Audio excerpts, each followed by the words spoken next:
আজকে ওবায়দুল কাদের এত দম্ভ, এত অহংকার, আমাদের নেতাদের নাম ধরে ধরে টিটকারি মেরে কথা বলতেন। আপনি কোথায় এখন?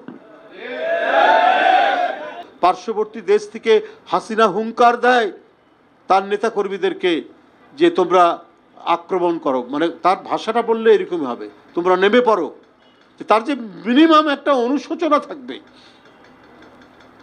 তার যে একটা আত্ম অনুশোচনা থাকবে, নিজে যে একটা আত্মমন্থন করবে, সেটি তার মধ্যে নেই।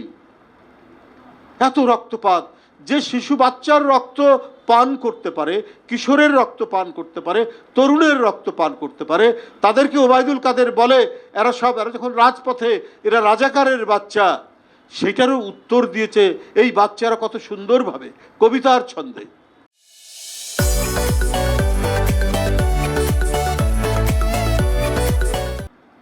এরপরেও তাদের লজ্জা নাই।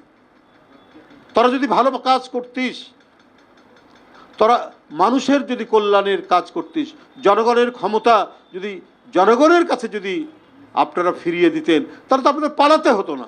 আজকে ওবায়দুল কাদের এত দম্ভ, এত অহংকার, আমাদের নেতাদের নাম ধরে ধরে টিটকারি মেরে কথা বলতেন। আপনি কোথায় এখন?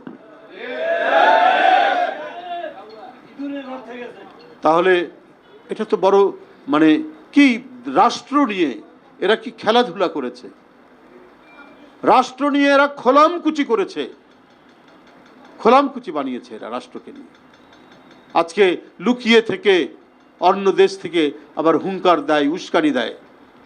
এটা অত্যন্ত দুঃখজনক ঘটনা, এটা অত্যন্ত বেদনাদায়ক ঘটনা।